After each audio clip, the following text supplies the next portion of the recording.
Oh man. Ratchet and Clank. Now, if you guys have not followed my channel for quite a while, a lot of you guys will know that Ratchet and Clank is my personal favorite gaming franchise. I absolutely adore this series. I've played a lot of these games so often, I can play them so constantly where I can know what's this and that in the back of my hand. Virtual Figures especially are games that hold near and dear to my heart because I just enjoy it. Games I just replayed so much, whether it be from the characters, the exploration, the planets, the weapons. There's a reason why Ratchet Clank was such a huge popular icon when it came out in 2002, which is insane, it's been that long. And of course I knew when I was going to do this Nostalgia Road Trip series that I was going to discuss the Ratchet Clank franchise. And similar to what I'm going to do a total drama, I'm going to do one game at a time, honestly, because I feel like I have so much to say about every game, so I feel that honestly makes sense, honestly. So this series I am going to do on every game, do one on every game, at least once to a crack in time, since that's the one where I had the most, last one I had the most nostalgia for, so that's what I'm planning on doing. I'm not sure I'm doing them all in a row, but this series I am going to discuss the entirety of the Ratchet and Clank franchise. Starting off with Ratchet and Clank 2002. Again, released in 2002, done by Insomniac Games, who before this game they were known for doing the original Spiral trilogy, and of course 1 and 2 Star Nelson. Of course, there's a lot of development stuff. I'm not going to get too much detail on that. I think the other videos that I'll explain more in detail. But it does tell the story of Ratchet, a Lombax live in a planet builder who wants to explore the galaxy. And then when Clank, a little robot, ends up crash landing on his planet, he convinces him to try to get Captain Cord to go after the mischievous Chairman Drek, who is going to destroy a lot of planets and everything. And again, the original game, there's a reason why the franchise split up, even from the first game, obviously. And while I do have, of course, a bit more attachment towards the sequels, which, of course, we'll get into eventually, I do have a soft spot for the original. And again, I remember playing the second and third one before I played the original, if I remember correctly. I think I did play the original before. I don't really remember, honestly, but the original game that still holds near to my heart. I think it wasn't until it was released on the collection to why I started to really appreciate this game a lot more. And similar to the previous two games, I have replayed this game constantly, even despite some of its issues. Because yeah, this game definitely does have issues. I don't think it has particularly aged the best. But there's still a lot of fun to be had with this game. There's still a lot of enjoyment to be had with Ratchet & Clank 2002. First off, the graphics still hold up pretty well. I think it actually looks pretty good for a PlayStation 2 title. You can tell there's a lot of work put into the world building and the lore and the universe. There was so much care put into making this an interesting world that you actually want to learn more from. And then the good job with also Ratchet Clank's characters. And well, yeah, I do have the issue of how much of an asshole Ratchet ends up becoming later on in the story. At least he actually learns from it, at least becomes a more interesting character in the later games, so I can excuse that. The voice acting is definitely not the best at times, but again, that's because too, there's still kind of new voice acting, so I can kind of excuse that, but it's still pretty solid. Actually, I do have pretty solid chemistry. They're one of the best duos in gaming for a reason. And the voice acting is done pretty well. As well, again, a lot of characters in me are pretty interesting. Again, a lot of one-time characters in me, as they have a lot of interesting gags, a lot of like one-liners, a lot of hilarious moments. Like, the other games are pretty hilarious. Like, there are so many moments that still crack me up to this very day. So, I also kind of making fun of course, like corporation stuff. Really hits home, honestly, and honestly, it still hits home actually to this very day, if you believe it or not. And of course, you guys have Captain Quark, who is an hilarious villain, who of course, by him kind of being antagonist at one point, he still keeps that goofy, silly tone that you used to know from, that you do eventually know from Quark, especially in the later games. Yeah, but he does have some very hilarious one-liners and some fun back and forth with Ratchet throughout the games. And of course, there's also the world, and of course, there's Tim and Drek, who, honestly, the more I think about it, the more that he is actually a pretty fun villain. Again, not the most compelling to the motivation. I don't think he really has much motivation to really think about it. But he's one of those villains that does ham it up, that does deliver such greatness, mostly because of how he's portrayed and also the voice acting. that does make Drake actually a memorable. I used to not be a fan of Drake, honestly, growing up. I don't know why, honestly. But honestly, he actually has a pretty fun antagonist that you do want to foil throughout the game. And his final boss battle is definitely one of the best in the game, in the franchise. Not just like final bosses, but just bosses generally, you know, it can be pretty difficult. Which are going to lead me to a lot of issues that I'll get into later in the game. And of course, there's a lot of fun planes to explore, where each plane actually is very distinct from each other, and very different, as you can tell, like which plane is what, honestly. Which I do always appreciate from this series, is that they're able to make some planes, even if some have like some themes and everything, that they actually can feel different from one another, which I do admire from this franchise. And again, this game is no exception. And a lot of them are pretty fun to explore like little different crannies. Some of them even have like different ways you can go, or different paths you can go, where you can go for this plane first, or you can go for one for this plane first. Like, it's basically a lot of different pathways, so we can explore, get certain plans in any way you want to, which is pretty cool, honestly, which is something unfortunately kind of deteriorate after the second game, but I definitely always liked that from this game, honestly. As you can explore like different pathways, and different this way, different that way, or you can get this about this way, or this that way. Like, I always liked that, honestly. About the early games, the early Ratchet Clank games. And each planet also has a lot of varieties, where have a lot of different things you can do, honestly. And well, some that are better than others, obviously. Like, Rear Guard is definitely a worse example, to where you basically have to try to escape through a wall of rising, and let's just say it can get pretty frustrating when you're trying to escape that. Especially when you don't have a helmet again, you have to escape before you drown. Like, that part was not fun to me. I'm pretty sure it was not fun, but unfortunately, it's something that they didn't fix it in the 2016 remake. But for the most part, the plans I usually mostly enjoy.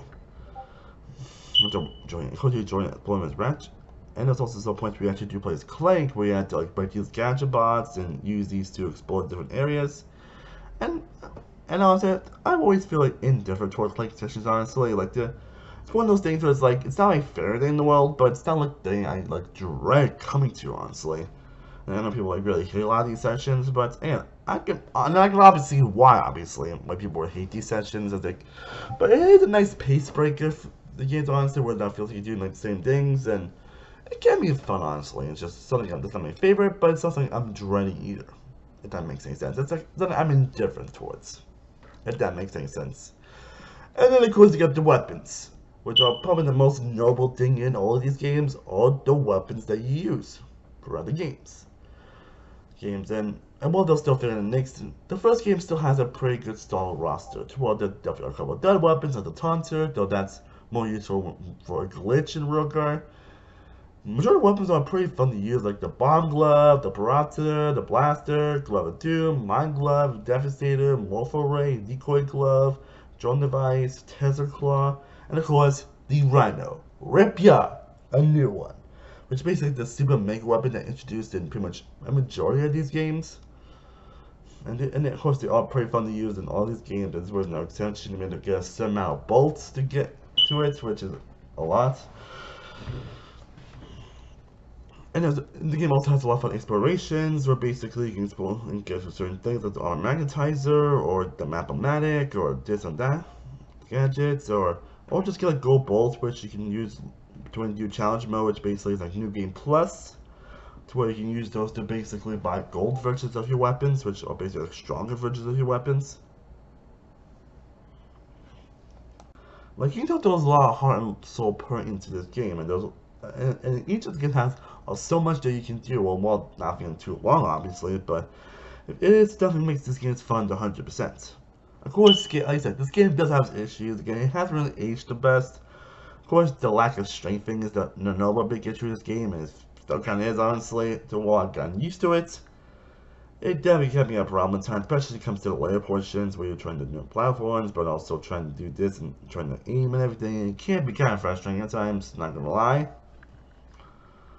And also bolt management can be an issue as well, where those ones where you have to get some bolts. Yeah, bolts are kind of hard to get at this portion of the game. I mean, you get bolts, obviously. It's just trying to get a certain amount of them at some point. It's just pretty difficult. But also, it can be kind of frustrating when one still weapon and one doesn't add, but which is why I always use that bull glitch and road guard. Basically, if you use a decoy glove to squeeze your way through a certain area, you can go through the hoverboard race, which also, I gotta mention, there's also a lot of mini games you can use in this game that make them obviously a little stand out, like, you know, the couple of ship sections. You also got the trespassing gadget, which you can use to unlock certain areas. Screenshots also pretty good gadget as well. And then there's these hoverboard races that you can do on a couple portions, which of course are basically like races and everything. And there's one on road gun and one on a later level, which you can get the hollow guys, which basically turns you into a robot. But yeah, basically as long as you're doing it with the tonsure, it's actually very useful. Where you can use that to certain area where you basically like this, and then you pick your windows, and then a shit ton of bullshit comes down on you. Where if you use a certain amount of time, you basically get all the bullets that you need. But yeah, boom, tightness and management can't be an issue, at least in this game, honestly. And maybe a little bit towards the second game, but that's not. But then that's not a big issue. It wasn't this game. Especially mostly later on in the story, not really early on, obviously. And of course, some plants are better than others, obviously, and some weapons are better than others, obviously. Of course, there's like standout ones, like the Tesla Cloth, been a favorite of mine. The Defense Bomb Gun's always been a favorite of mine as well. And the Processor, Devastator has always been a good one as well. And sorry, that Twitch content is kind of useless, where it's just like a.